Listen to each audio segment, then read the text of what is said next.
The Concord Church was organized in November of 1840 by Elder Luther Fenton, an associate of Elder David Purviance, the latter of whom perceived a need for a Christian church south of New Paris.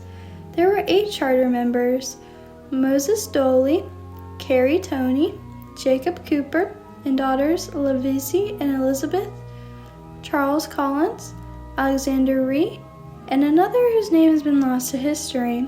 The name Concord was chosen in remembrance of Purviance's old meeting house near Carlisle, Kentucky. His son Levi then became the first pastor at the new Concord, where he provided preaching services on the first and third Sundays of the month. Purviance held his title for 12 years, and only one other pastor has remained in this church as long as him.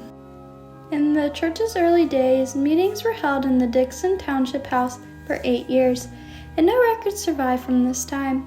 In October of 1848, the church met to raise money for the building of a meeting house in which is now the adjacent cemetery. The cost of 40 by 50 frame structure was $890 in its day, or the equivalent of about $36,000 today. The meeting house was dedicated on the third Sunday of October in 1849. In 1850, the church's Sunday school was formed. Half acre of land was also donated that year to be used as a cemetery. The first burial was that of the young son of the widow Kendall. On May 22, 1852, the church met to hire Purviance's replacement. Elder Rufus L. Harvey proposed to take care of the church for a salary of $150 per year, just over $6,000 today. Levi returned to the congregation in June of 1854 and remained there until April of 1855 before moving to Illinois. Pastor John Ellis followed for several months before leaving to publish the Gospel Herald. A number of pastors followed, each serving short terms. However, in 1878, Elder Peter McClellan was engaged in the pastorate. Under his guidance, the church met on January 29, 1881 to discuss arrangements for a new meeting house. Motions were made to construct a 40 by 60 structure. Subsequently, the present brick church was constructed on 1.5 acres, with the total cost coming out to $4,000, or about $125,000 today. In 1882, Elder T.C. Ditz became the new pastor, and John S. Larch was in place as sexton. Elder W.H. Orr became pastor in 1885. On May 12, 1886, just months into his term, a storm caused great damage to the new meeting house. The roof was torn off, and the west gable end blew in, destroying the carpet and breaking a chandelier, the organ, and a few of the pews. A committee was formed to raise funds for the necessary repairs. It took nearly 2 years, but the building was repaired. However, no regular meetings or services were held until January of 1888. At this time, Reverend Rebecca Kishner became the first woman to lead the congregation. In June of 1888, the present church bell was purchased from the People's Church at West Florence for the sum of $103, or about $3,500 today. An additional $6, or $200 in today's money, was required to have the bell moved and placed in its new home.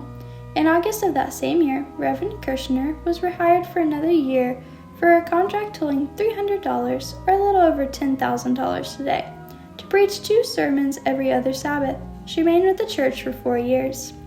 In 1905, Alba Keir became pastor, and the church adopted its first constitution. Keir was followed by H.W. Martin from March to June of 1909. On September 1, 1909, Reverend Omer S. Thomas became pastor of both Concord and nearby Kempstone Church. He was to alternate his preachings every Sabbath. Being a resident of West Milton, Thomas had to make the trip by trolley to Eaton and then by horse and buggy to the church. He'd have Sunday dinner with a family, preach the evening service, and then return to Eaton on Monday morning. In February of 1910, Reverend Thomas met with church members Frank Dunlap, John Duvall, Harry Price, Walter Parks, and Will Ross. The group discussed a plan for making improvements to the meeting house. This would include the excavation of the furnace room, rearranging the pulpit to the north side and partitioning off the 3 small rooms in the audience room, and papering, painting, or frescoing the walls and re-roofing the building with shingles. While the work was being completed, services were held at the West Lawrence People's Church. The old pews were sold to the Preble County Fair Board, and Mary Parks purchased the old pulpit chairs. On August 19, 1911, the financial report was finalized. Building costs were at $2,697.42 to purchase a furnace, gas lights, an organ, carpet, new hitching posts, and a fence around the cemetery. Several more pastors followed, including Reverend O.W. Powers in 1915. He stayed for a few years before Reverend O.S. Thomas returned as an acting pastor. In the meantime, arrangements were being made to hire Reverend August W. Herby on the condition that a parsonage be built for his use. There was much debate regarding the plans for such, but in the end, the Abe Hickman property was purchased in July 1920 for $6,250, or about $100,000 today. The pastor would live in the house, and the church would receive income from the rental of the attached land. The property was situated on the north side of Concord Road, just east of the White and Concord intersection.